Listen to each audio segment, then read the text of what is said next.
All right, class. So I want to get started by going over what you are supposed to have completed. This is what you're supposed to turn in by midnight this Sunday. And so we're going to go to classwork and we're going to go to assignments. And if you guys don't remember, I told you that I was going to separate the pattern design from the goal assignment because it was going to be beneficial to you. I would be able to give you more points and therefore a better overall grade. So if you go to 9.1, this is where you need to turn in your patterns. Wait, that's due Sunday, right? Yes, yeah, this Sunday by midnight. And I told you that anything you turn in after 12 on Sunday, it's going to be tagged as late and you're going to lose 10%. So very, very important that you guys turn it in on time. You need to turn in the patterns, and you also need to turn in your pictures from the bowl. And again, Asma gave me permission to share her photos because she did a good job doing that. So inside assignment 8.1, I need to see 3 photos, at least 3 photos. And you can see here, it's gotta be a photo of the top of the bowl, a photo of the side, and a photo of the bottom. And the bottom should have your name. So right away, you can get 90 points by having these 3 photos. Make sure that these photos look good. So all the photos should be lit properly, okay? And you can do this by putting your bowl close to your window, close to a door, or you can even go outside and take a picture outside your house. Make sure that the background is plain and solid. You could take it on the concrete. It'll be sort of like a gray background. Gray backgrounds are the best, or even you could do another color, but just make it a light background. So this is how the top view should look like. And again, this shot is not bad at all because at least I get to see half of the bowl. But if you shot this, put it closer to the window or to the door, most of the bowl would be lit. So the side view should look like this. And again, the way you can avoid all the busy background is by putting something on the background. So you could even take a beach towel and wrap it around the background. So now I'm gonna share because he gave me permission. So this is what should be inside 9.1 assignment. There should be 3 images from the internet so that it shows that you did your research. Here found an image of the LA Dodgers. Then he found this nice design, and then this other pattern, and so right here, just because these 3 photos, he's already gonna get full credit for this part of the assignment. That's part 1.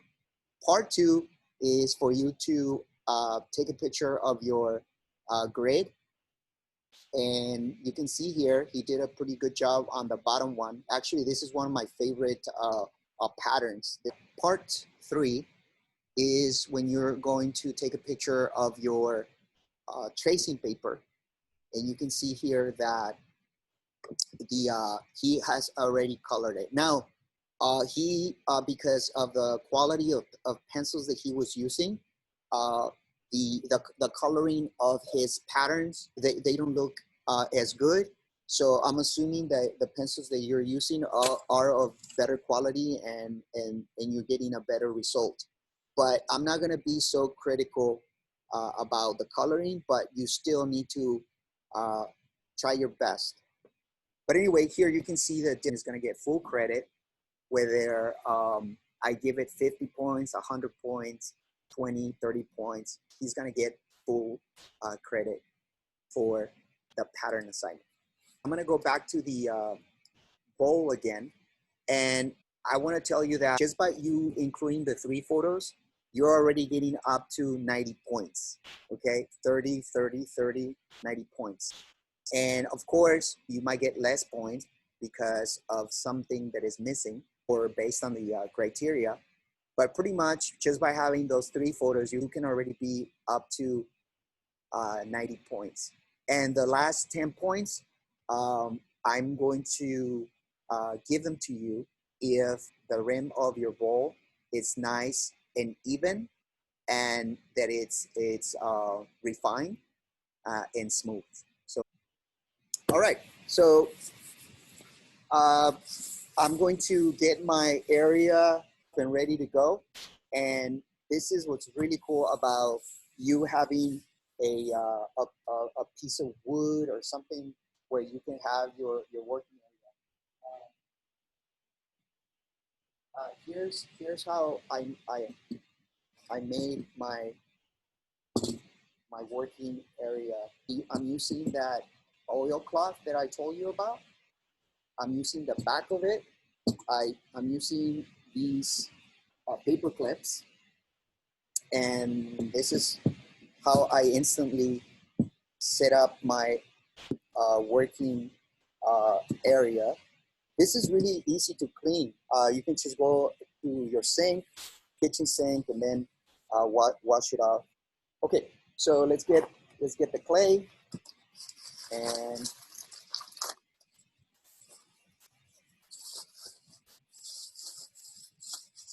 you can see that I put some back from earlier. So if you have your clay into pieces again, because you got recycled uh, clay,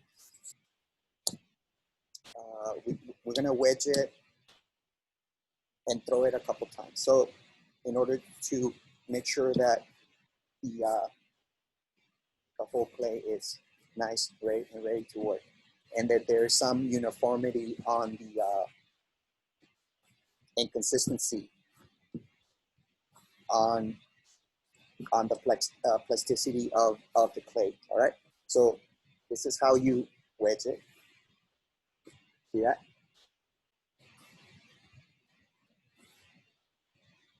Also, if the clay is too wet, right now by wedging it and by throwing it like this a couple times,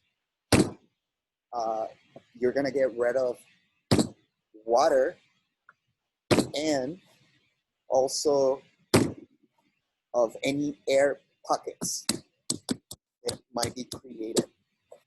Look at the air pockets right there. See that? So again, don't be afraid of the clay. Just commit with it, feel it. And so I'm making back into a nice working ball. So now I'm going to start making the pugs. And you can see how this clay is it's wet, right? It has way too much water. So I'm just gonna wash my hands.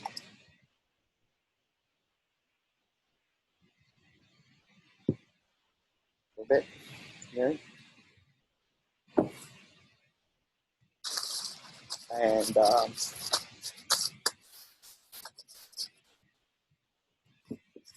all right, so let's make some pugs.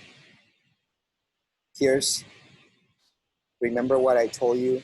See how this is how I measure them. Not like that, right? That would be too big, but more look at where my finger is right there.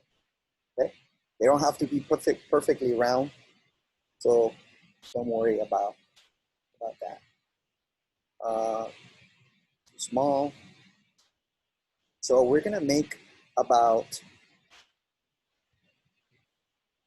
we're gonna make about 8 for now. Don't make too many because then they're gonna start drying And again, I don't know the condition of your clay. There it is. This was a little bit bigger, but it's not a big deal. You can, okay, 3. That's a little bit bigger, but it's good. It's not a big deal.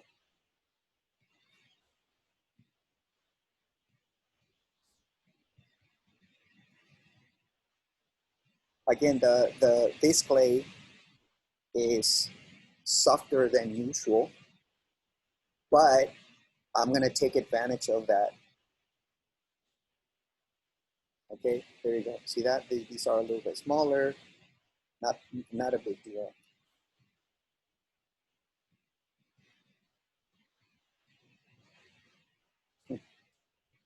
There you go. That's kind of a little bit smaller, but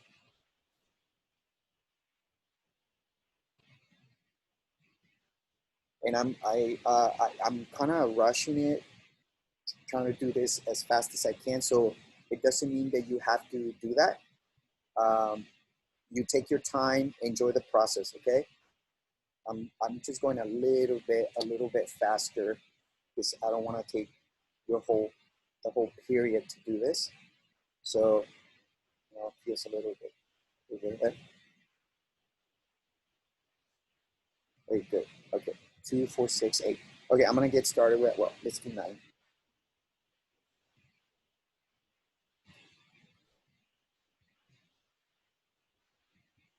Okay, there you go. All right, so I got 9 pugs, and I'm gonna make my bowl on this. Actually, I'm gonna do it on this one. It's a little bit deep. You're gonna grab your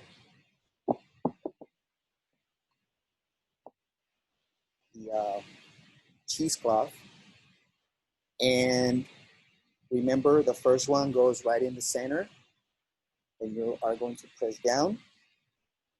And if you remember these, when you press down, it's gonna be about, I would say, a quarter of an inch, which is probably the ideal thickness. And you can see here, I'm gonna pull it. You don't have to do this.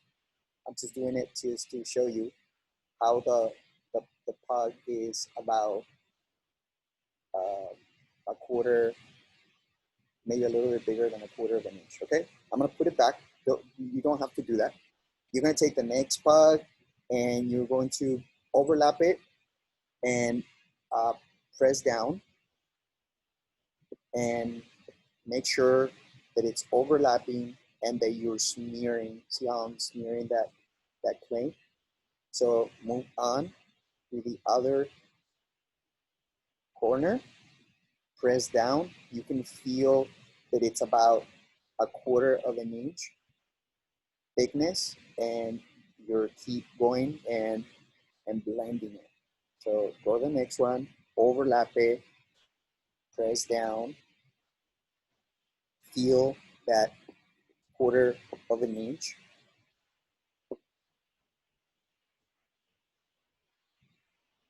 I'll try to zoom in a little bit.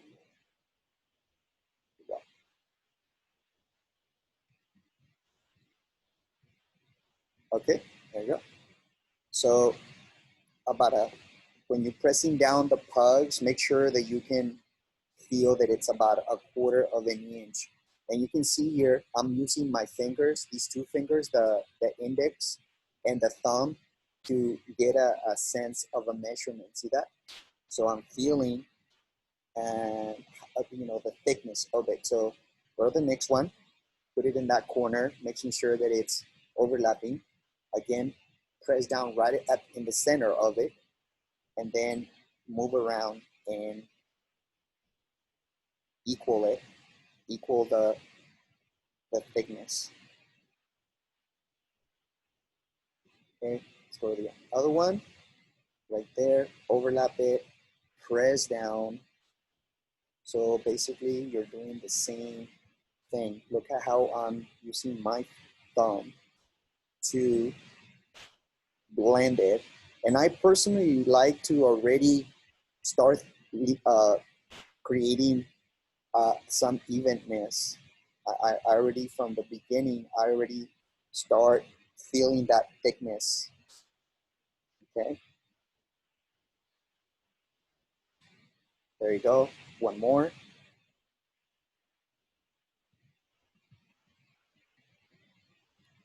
So again, a quarter of an inch.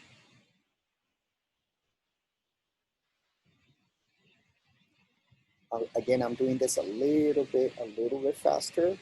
You don't have to be doing that. You don't have to be going as fast as I am. I just want you to watch. Okay, so now I'm gonna start making them one at a time.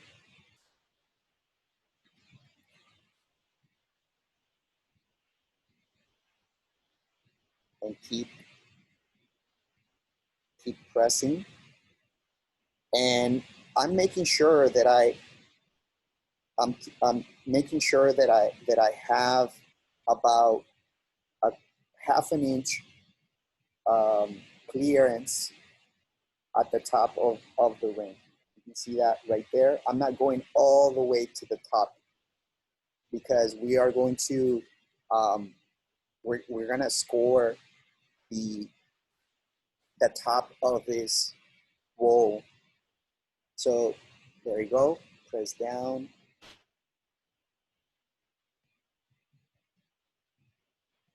Make it about. Okay.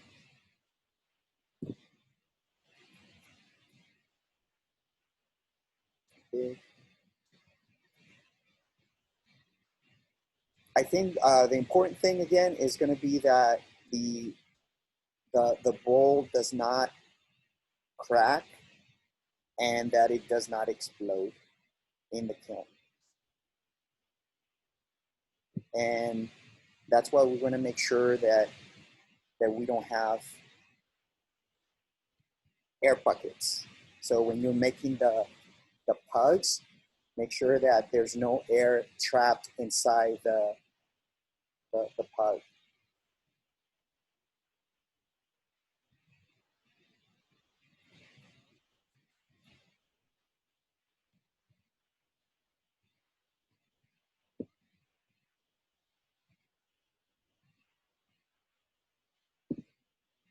Okay, a couple more.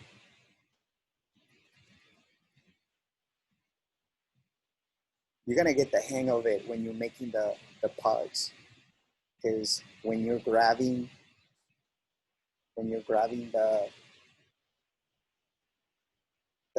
clay from here, um, it like this. See, you already have like a measurement. So anyway, I'm going to. Yours is going to be better at this point because you're going to be taking your time. I'm rushing it a little bit, but anyway. So here's what we're going to do on the rim. Okay, we're going to put one last row of pugs, and that's so that we can bring it above the rim about a half an inch. So here you go. But this time we're gonna score the last row of pugs because again we don't want any cracking, and we want this to seal, right, to the joint to be strong. So I'm gonna go ahead and score this area, and I'm also going to score my pug and push it in there and blend it.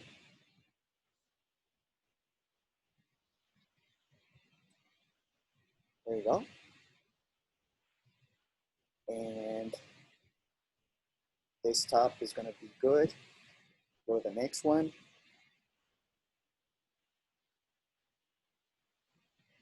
Score it. I could probably get away by not scoring. Oh, sorry. because the clay is so soft. But I don't want you to take any chances at this point. So I want you to go ahead and just score it again, because I don't know the condition of your clay. And so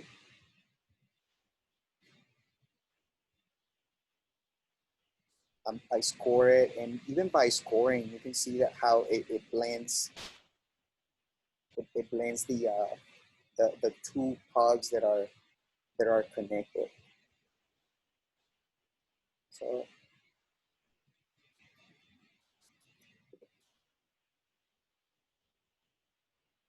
at this point on your second bowl, I rather for it to be a little bit thicker at the beginning than to be a little bit thinner. It's easier for you to carve than to add clay and then risk it to risk for your bowl to crack.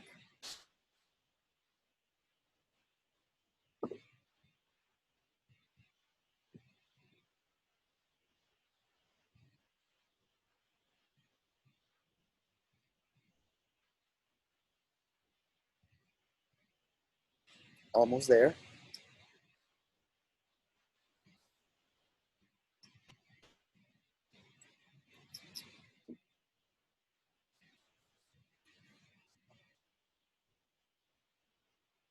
Right here, you can adjust your pugs. Maybe you make it a little bit smaller, a little bit bigger. Remember, you're in control. Again, I'm rushing it a little bit so I can finish this faster, but you're gonna take your time.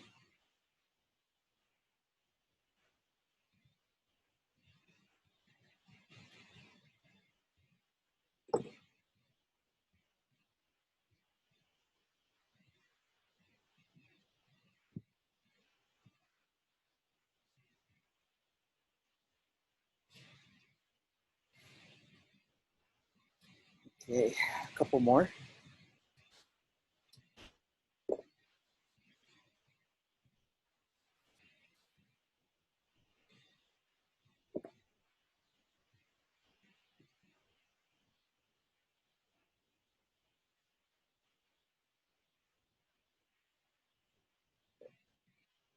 One more.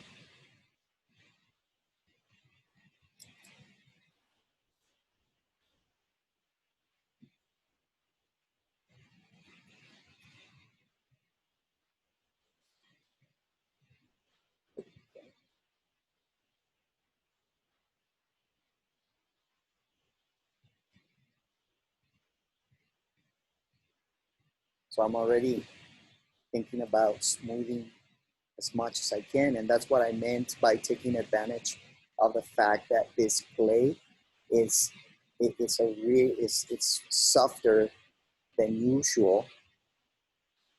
And again, this is recycled clay, and that's why there is some inconsistency.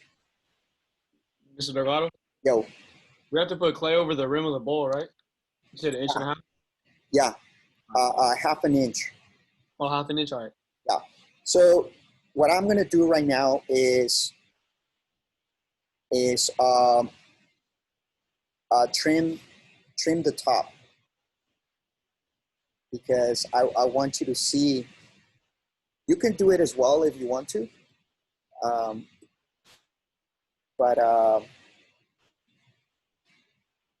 I think because I don't have you in the classroom, I'm not able to help you through the process, and so at this point you gotta be very, like, really learn and understand the plasticity of your clay, and you need to really get used to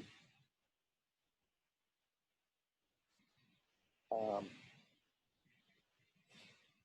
I'm just repeating myself. I'm sorry, I'm not really good at talking and building. So right now I'm trying to even my bowl, the inside of the bowl as much as I can because it's nice and smooth. All right, I'll stop right there. So far,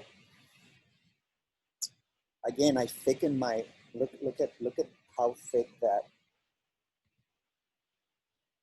rim of my bowl is, and it doesn't look very pretty right now. But so now I'm gonna go ahead and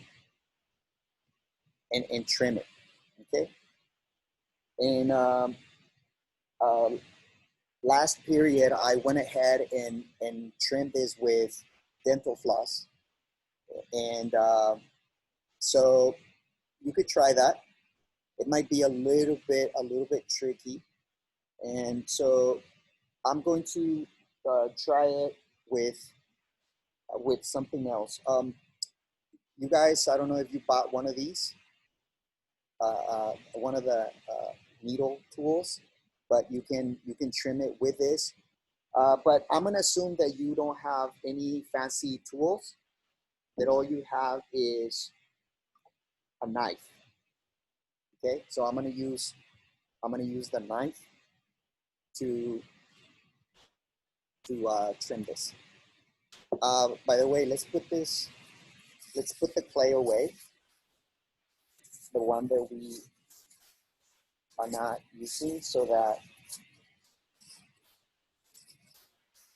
it doesn't dry on us. So just close it for now, put it on the side. And so I'm going to go ahead and trim this. And so if you're gonna use a knife, you wanna go from the inside to the outside, like this. See that?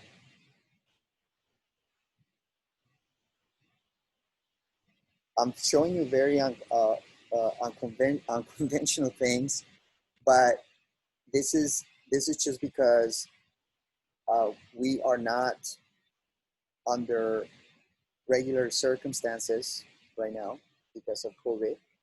So you can see here that I can see the thickness of my bowl, and the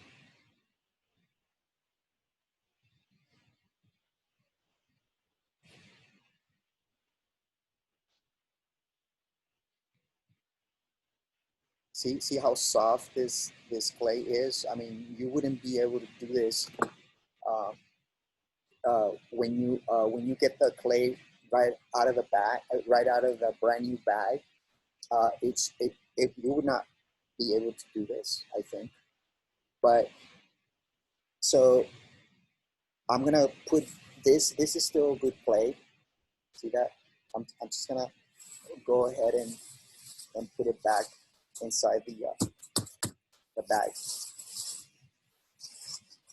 Anyway, look at this.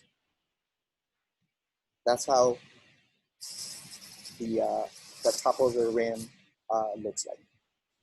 See that? Okay. So now you can see here that I feel more comfortable refining the inside. And I'm gonna refine it with what has become one of my favorite tools, and that is this spoon. See that? It's a nice. And so if you use the back, it sort of smooths. It only smooths out the surface. And if you use the inside, like the curve, the inside like this, then it scrapes off clay. So here you can see I'm digging in a little bit, and I'm removing some of the clay. And so right now, I am going to carve, trim some of the inside, because you can see on the thickness of the rim is not even. So I am somewhat removing some of the clay so that I can, look at that, see that?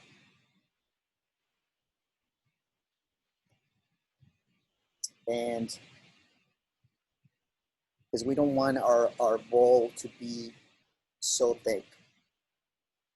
So by the way, remember one of the golden rules of clay is that you don't want the thickness of your bowl to be bigger than half an inch. So that's what I'm doing right now. I'm carving, making my bowl a little bit thinner.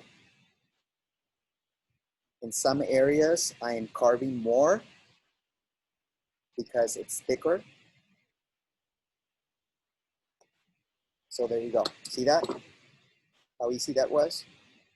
And I told you I was going to take advantage of the fact that the clay was softer than usual.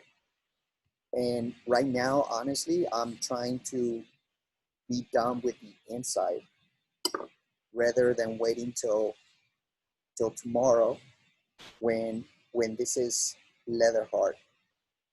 So remember, you want a leather hard because you want to be able to take it out of the bowl, the plastic bowl, and you want to be able to refine the outside. So there you have it. I'm smoothing the inside.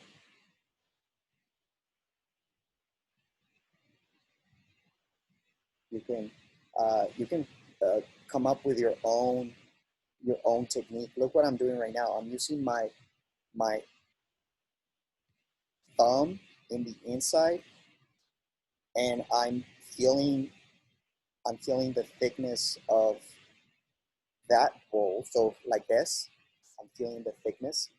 So whenever I feel that it's kind of thick, then I go ahead and press down and smear. So this feels nice and good right here, doing this.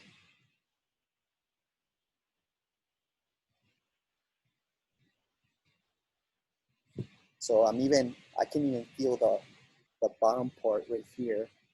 It is might be too thick, so that's why I'm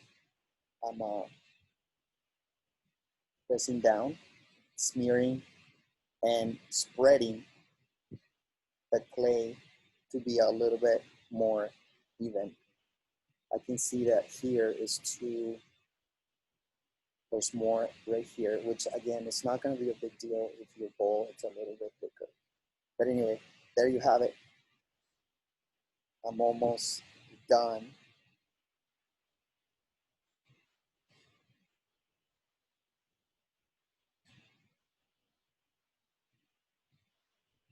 So, and you can see the rim changed a little bit because I started pushing some of the clay in the inside. So you're taking your time. I'm rushing it. And so now you can see the top got a little bit uneven because I was pressing down. So the clay started being pushed to the top. And so Here, I would probably use the dental floss. I really like the dental floss. Check this out. Go like this. And make it even.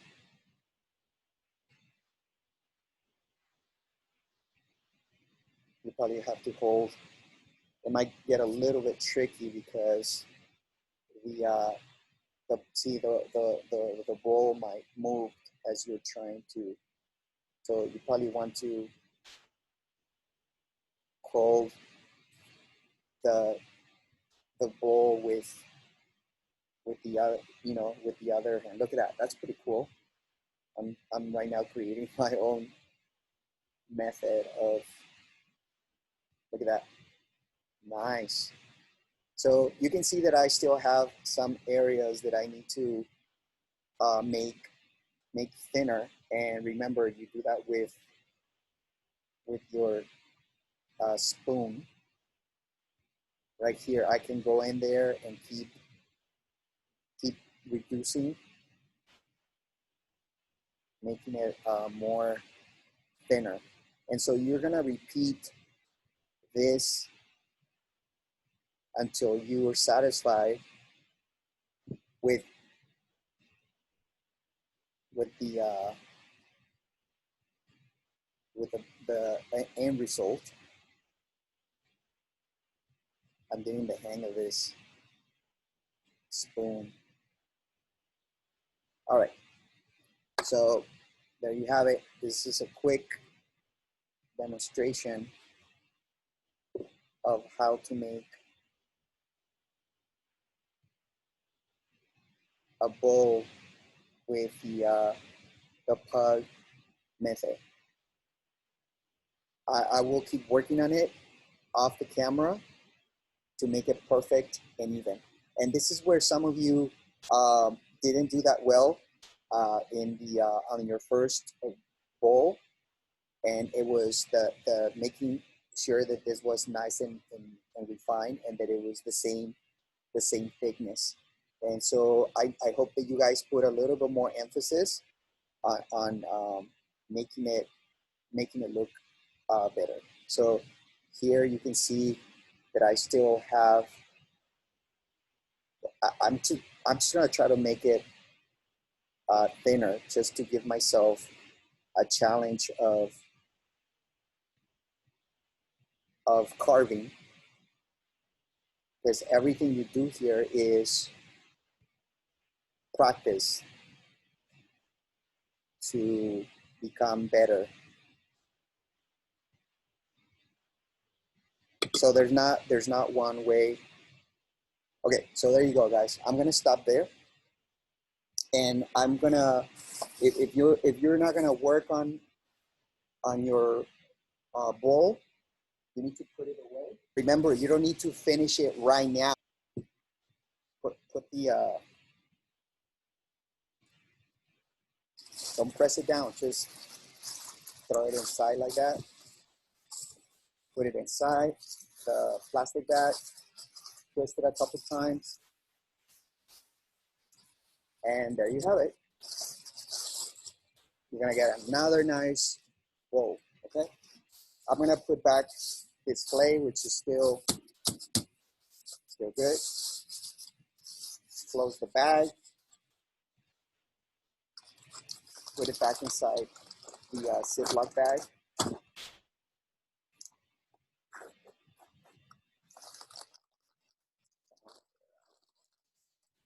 And then just put it away. So I already told you what needs to be turned in by Sunday midnight. Assignment 8.1 and 9.1. Also, I'm expecting you to be finished with this bowl by Sunday midnight, so that when I see you next time, we are ready to move on to the second bowl, which is going to be doing negative space. And if you guys remember, I told you that the first bowl you're just gonna do plain colors. You can see this one. There's one solid color on the back and another solid color in the inside. And you're not going to be doing anything fancy on the first bowl. And then you might be able to use the pattern design that you created on the second bowl because of the fact that you're going to be creating negative space, which means that you're going to be carving or inscribing on the surface of the bowl. And you can see this example. That's what they did. All the black lines that you see were created with an underglaze. And let me see, where's the, okay. Look at this bowl right here. See that? That is negative space when you carve on the surface of your bowl. And by the way, this second bowl might be a little bit thick. It's gonna work to your advantage if it's a little bit thicker than 1/4 of an inch, because then you might be able to carve into it a little bit more. So here's a nice pattern, a nice design with flowers. And so this is underglaze. So once we fire it, you're gonna go over the black underglaze in order to get these nice lines. And when we fire for the second time, you're gonna get some really cool black lines, which also work as an outline whenever you're using other colors like here. See that? See the separation between the light blue and the dark blue? All right. Take your time, finish this bowl by Sunday night, then you're gonna be caught up. And then next time we see each other, I'm gonna be telling you everything you need to know about negative space. And again, once you finish your bowl, you're not gonna leave it out to dry, okay? Okay, listen very carefully, okay, to what I'm saying right now. Pay attention. The second bowl is gonna be the negative space. And this one, you're not gonna leave it out when you finish it. When you finish the second bowl, you're gonna put it back in the bag because we want it to be leather hard, because you're gonna be carving on the surface of the bowl. And so if you leave it out, it's gonna dry up, and again, you're not gonna be able to do the negative space. I'm gonna be a little bit pickier with the rim of your bowl. So you can see this rim, it's pretty even right there, the thickness, and is smooth like this, right? So that's gonna be, look at this, the heart right here. See how nice and refined and smooth the top of the bowl is? That's what I'm gonna be looking for with your second bowl, okay?